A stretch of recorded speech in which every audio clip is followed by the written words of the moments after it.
The history of Nike is really interlinked with running. The company itself was founded by Phil Knight and Bill Bauman, an athlete and his coach, and they were really striving to serve runners. It's how can we really listen to the voice of the runner and serve runners by coming up with performance innovation solutions. One thing that we started to hear back from runners more consistently was this idea that there was a little bit of a compromise. If they needed support, they had to have a shoe that was typically stiff and heavy, and if they needed cushioning, they had to have a shoe that didn't offer that much support. Dynamic support is a relatively simple execution of some very, very complicated science. It's a softer core foam and a firmer carrier foam, which are bonded together. The benefits to an individual runner of this system are, firstly, it's runner specific. So depending on the individual runner, they'll engage the system differently, which feels like a big move from where the industry's been. Second thing is it's foot specific. So depending on whether your left foot or your right foot needs some more support or more cushioning, this system adapts to that. And thirdly, it's also run specific. So what we've found through research is that even the most neutral of runners at the start of a run will fatigue and need a little bit more support towards the end of a run. The first shoe that we applied the system to was the LunarGlide 1. We feel good about our sales results, we feel really good about what the industry is saying about the shoe.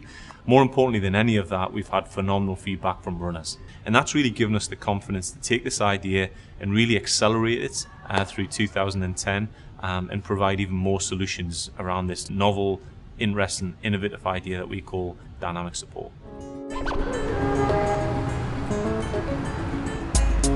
So fall for us is really exciting season. We're really going to accelerate our work around dynamic support, and we're really going to offer a comprehensive collection of products that offers and gets after the needs of individual runners out there. So a really good example of that would be the Lunar Elite. What we're really trying to do with the Lunar Elite was take the system but tune it a little differently. So the Lunar Elite feels closer against the foot and closer to the ground. So it's more appropriate for faster base running. What we did, we took the dynamic support platform, which you know runners like, we tuned it a little bit, and we also wanted to make the upper very, very simple. Those two things combined make the shoe feel a little lighter on the foot and a little more nimble underfoot as well. What we did with the Lunar Fly was take the dynamic support system and apply it in a way that really felt more lightweight and simple to reduce the amount of seams and potential irritations, but very, very light feeling on the foot. The LunarGlide 2, we had two specific things that we were focused on. The first was to make the shoe a little bit lighter, and we looked at some new ways, some new techniques and some new ways of constructing the shoe to make it a little bit lighter.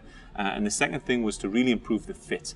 So we wanted to make sure that it still had that nice accommodating fit that runners loved about the LunarGlide 1, but specifically we looked at the forefoot fit and just tightened that a little bit to make sure that it was an even better fit for runners out there. We also have a new shoe that we're introducing called the Nike LunarEclipse. This is the LunarEclipse, and as you can see, we have this feature here that we're calling the floating heel support clip. And the way that works is that it's attached to that soft core foam, and as you can see, it extends under the heel.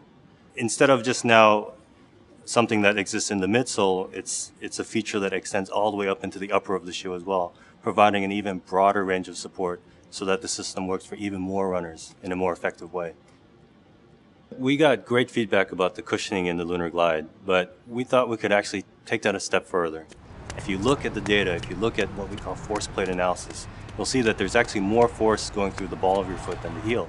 And we came up with what now seems like a very simple idea, which we just call bottomless carrier construction. You've got this great soft cushioning foam under your foot, and it's surrounded by this firmer, more supportive carrier foam. And you need that support around the heel to provide stability, but you don't need it under the ball of the foot. So basically, we just cut a hole into it where you want maximum cushioning. And what that did was that it allowed us to increase the thickness of this nice soft cushioning foam by 33% under the ball of your foot. So you're getting 33% more cushioning where you need it most. You're also getting a weight benefit because this firmer carrier foam is a little bit more dense and a little heavier. So by taking some of that away, we're able to take away some weight. And then finally, because we're reducing the total number of layers through here, you're also getting greater flexibility where you want it, which is under the ball of the foot. Another feature we're really excited about is this new sock liner. So we've got this two-layer construction where you have this responsive, resilient foam at the bottom that gives you great cushioning over the course of a run. And on top of that is this really nice soft plush foam that just feels great the instant you step into the shoe. In addition to that great cushioning you get from the sock liner, we've also got this molded heel support cup. This is engineered to provide support around your heel. And this cup is designed to work hand in glove with the floating heel support clip. The hard part of the clip works in conjunction with the floating heel support clip to provide you with that added support if you need it. Comfort and fit were absolutely huge considerations with the LunarEclipse. And one of the things we knew we wanted to do straight away was create this completely seamless interior environment. You could see it on the outside in that there's no stitching. So this is a component of the upper before it's been put together. And if you see the inside, typically you'd see all kinds of stitching inside all over the place because most shoes are stitched together. But instead here in the LunarEclipse, we have a completely smooth, seamless interior environment that just feels fantastic against the foot. One of the interesting things we've found is that women have, in general, more sensitive feet, particularly along the top of the foot and the front of the ankle.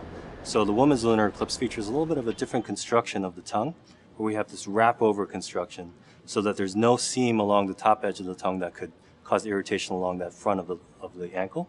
And then another key area was a different execution of this flywire midfoot saddle, where you have the same pattern we saw on the men's model on the outer side of the midfoot, but on the inner side we have an increased number of the flywire threads to provide enhanced support through the arch. The important thing to remember is that our goal in all of this was to actually create a shoe that would just completely go away once you put it on. We wanted something that would absolutely provide incredible plush cushioning, that provide an incredibly smooth ride.